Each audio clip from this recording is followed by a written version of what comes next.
Hey guys, Jason here from Jason's Works, and got a special project to show you today. It's probably going to be a video series, but this one is probably a chance of a lifetime for me, so I wanted to share that with you. I was contacted by an individual gentleman who wanted a wedding ring made for him from his coin. Turns out this coin is a 1492 Spanish 4 real. Wow, so that's an old coin.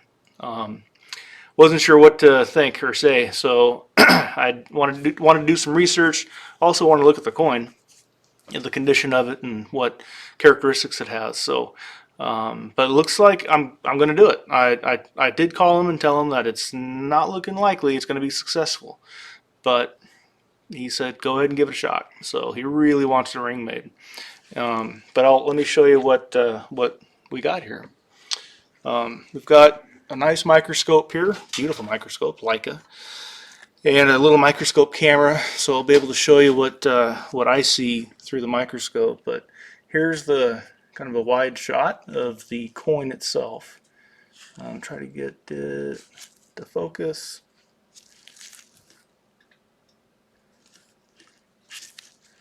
Come on.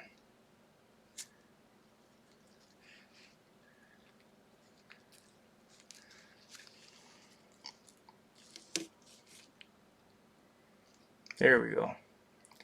So there's the coin. Just absolutely gorgeous coin. A nice deep mint. You can see, I'll show you the other side here. There we go. Just absolutely gorgeous. 1492. So the silver in this coin was from the old silver mines in Europe, not from North America or South America. You know who was sailing the blue in 1492? So we can see one side is really, really thick, and the other side is really, really thin. So that's going to add a little bit of a interesting quirk to it. Let's take a closer look here. 8, 9, there we go. Let's do that. So this is what I'm seeing through the scope. But the first thing I was wanting to look for were any cracks on the edge. Any cracks would be a stress riser, and any stress riser will cause it to crack further. So here's one right here, and it's about 0.1 inch in length. So when I go to remove that crack, I'm going to be taking this material off here, unfortunately. But that would be necessary for this to be successful. Let's look for another crack. I thought there was one more. It might just be on the other side and relatively shallow.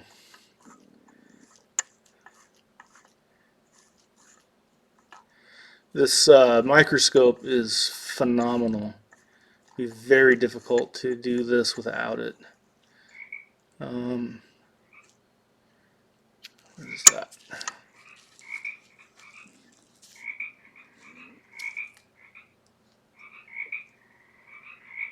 Yeah, that's it there. Actually, no, that's another one. Let's see. Yeah, so there's a second crack, but it does not go all the way through. So I'm probably going to use another coin.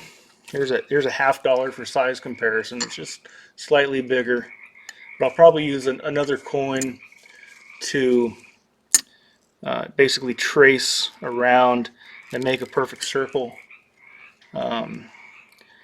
And I'll put that crack into where I'm going to be cutting off that extra material.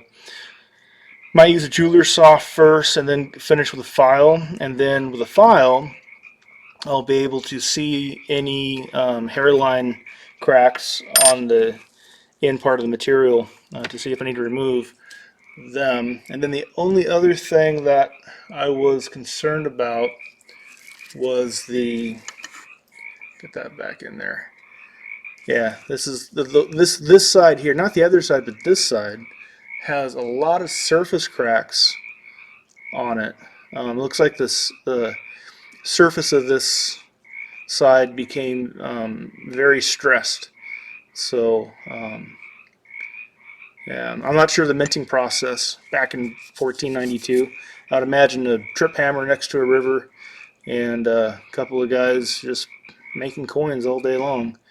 Um, but I was surprised on the accuracy of the weight. They're off by 1 plus or minus 1 gram is the standard accuracy. Actually, let me show you the website right now that I looked up.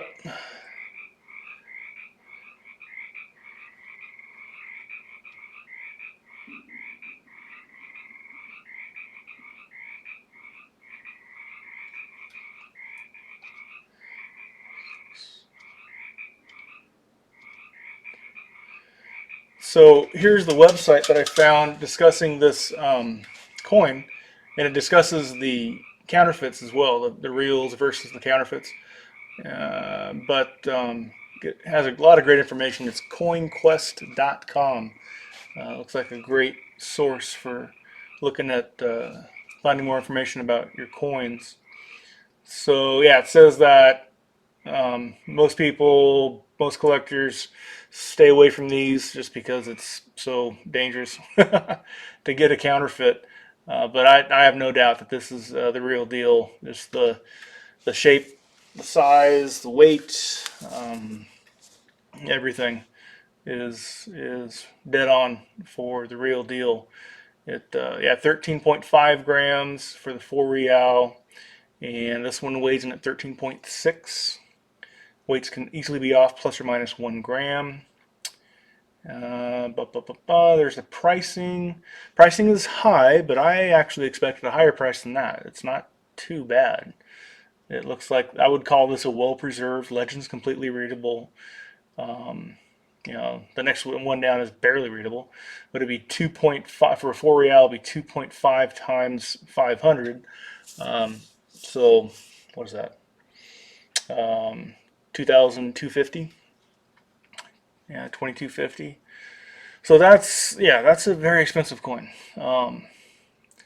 But for the history of it and the stories it could tell, just phenomenal, absolutely phenomenal. So here's a great example of the genuine versus fake, and you can see the genuine here. It talks about how the detail is very crisp, very deep. The fake is very, what's the term they use, mushy and ill-defined. And you can also, I noticed that all the lettering is visible on the fake, and on the real one it is cut off, which that makes sense. If they're, it looks like their die was a little too big for what they were, the ingots they were minting. As this, I don't believe it was done by using planchets. So it just kind of smashed a ingot of silver into this coin. I believe what happened, that would cause the cracks and cause that very light, small fractures on the one side. So yeah, really, really cool, interesting information, amazing coin, amazing coin. So let's go back to this. Let's see, there we go.